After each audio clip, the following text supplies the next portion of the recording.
नमस्कार दोस्तों, स्वागत है आप सभी का हमारे हिंदी यूट्यूब चैनल हिंदी चर्चा विद गुंजन में। दोस्तों, पाठ्यक्रम की श्रृंखला में हमने कई सारे पाठ्यक्रम वीडियो अपलोड किए हैं। उसी श्रेणी में आज हम एमए द्वितीय वर्ष का चतुर्थ सेमेस्टर का पाठ्यक्रम प्रस्तुत कर रहे हैं। और चतुर्थ सेमेस्टर में भी हमने 2 प्रश्न पत्र के वीडियो अपलोड कर चुके हैं। प्लेलिस्ट में जाकर आप लोग देख सकते हैं। और ये चतुर्थ प्रश्न पत्र है एमए का 4th सेमेस्टर का। अभी तृतीय प्रश्न पत्र का वीडियो अपलोड नहीं हुआ है, जल्दी ही वो भी आपको प्राप्त हो जाएगा। और पाठ्यक्रम के माध्यम से ये आसानी हो जाती है कि हमें क्या पढ़ना है और कितना पढ़ना है, ताकि जो भी पढ़ें हम सॉलिड पढ़ सकें। इसलिए आप लोग पाठ्यक्रम ज़रूर देखिएगा। एग्ज़ाम से पहले जो भी तैयारी कर रहे हैं पाठ्यक्रमानुसार ही तैयारी करें। आइए देखते हैं चतुर्थ प्रश्न पत्र का जो नाम है वो हिंदी शोध प्रविधि है। हिंदी शोध प्रविधि नाम है और इसमें लगभग 5 यूनिट है। पहली यूनिट के अंतर्गत हम अनुसंधान का स्वरूप, अवधारणा और उसके विविध क्षेत्र, अनुसंधान का प्रयोजन, अनुसंधान तथा आलोचना ये देखेंगे। यानी कि अनुसंधान क्या है या अनुसंधान किसे कहते हैं या अनुसंधान क्यों किया जाता है, ये सब कुछ विस्तार से हम जानेंगे इसके अंतर्गत। और अवधारणा और उसके विविध क्षेत्र, ये अनुसंधान के कौन कौन से क्षेत्र हैं। अनुसंधान का प्रयोजन क्या है, हम अनुसंधान क्यों करते हैं, यानी रिसर्च क्यों की जाती है, ये इसमें जाना। अनुसंधान का उद्देश्य एक प्रकार से जानेंगे। फिर अनुसंधान तथा आलोचना, अनुसंधान के अंतर्गत आलोचना का क्या योगदान है ये भी समझेंगे। ठीक है दोस्तों, अनुसंधान का पेपर, इसमें ये जानना आपके लिए ज़रूरी है कि अनुसंधान का पेपर इसलिए इसमें डाला गया है प्रश्न पत्र कि एक तो ये एमए फाइनल ईयर का पेपर है और इसके बाद ही आप लोग छात्राएं जो है, अधिकतर लोग कोई नेट जेआरएफ की तैयारी करता है, कुछ लोग पीएचडी करना चाहते हैं, जिसके लिए आपको अनुसंधान जानना बहुत ज़रूरी है। ये सतही है, पूरा बहुत डीप नहीं है, सिलेबस बहुत बड़ा नहीं है, बस इतना जानना ज़रूरी है ताकि आप लोग अनुसंधान जब करें तो उससे पूर्ण रूप से परिचित हो कि अनुसंधान आखिर होता क्या है। चलिए आइए दूसरी यूनिट देखते हैं। दूसरी यूनिट के अंतर्गत है अनुसंधान के प्रकार और उसकी पद्धतियाँ।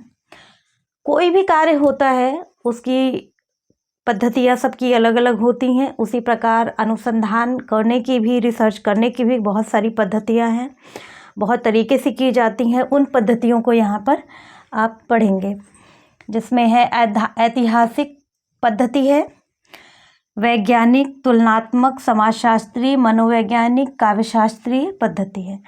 साथ ही साथ जो ऐतिहासिक है उसमें हम भाषा वैज्ञानिकों को जानेंगे एवं उसकी शैली जानेंगे।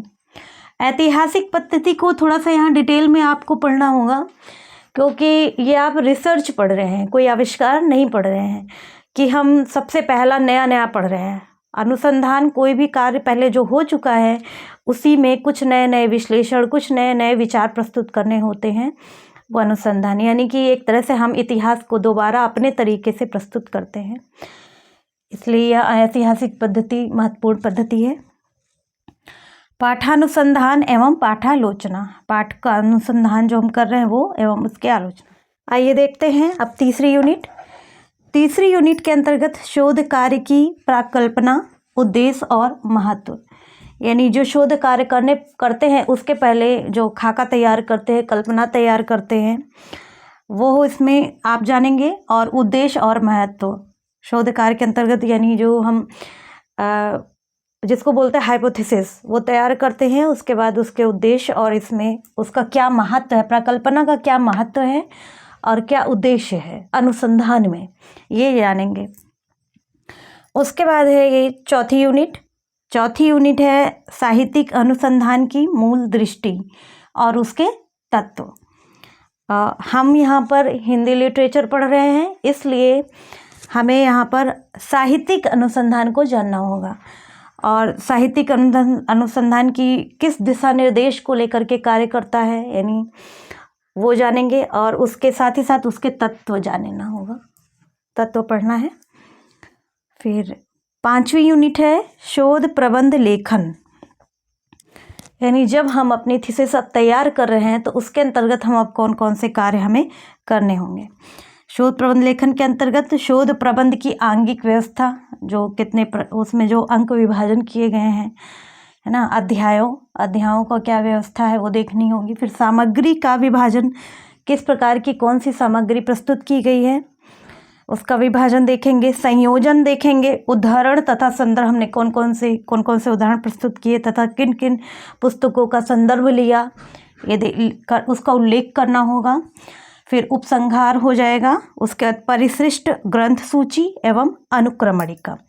ये सारा कुछ पढ़ने के बाद ये एक तरह से शुरुआत का एक सतही नॉलेज है आपकी अनुसंधान के बारे में, क्योंकि अब नई शिक्षा नीति जो है उसके अंतर्गत आपको नेट उत्तीर्ण करने की ज़रूरत नहीं है, नेट जेआरएफ करने की इतनी आवश्यकता नहीं है। अगर आप पीएचडी करना चाहते हैं, आप डायरेक्ट पीजी अगर क्वालिफाइड है 55% से, तो आप पीएचडी कर सकते हैं। आप अपना एंट्रेंस एग्ज़ाम दे करके पीएचडी में नामांकन करा सकते हैं। इसलिए आपको एमए में अगर ये जानकारी हो जाती है तो ये आपके लिए बहुत अच्छा होगा।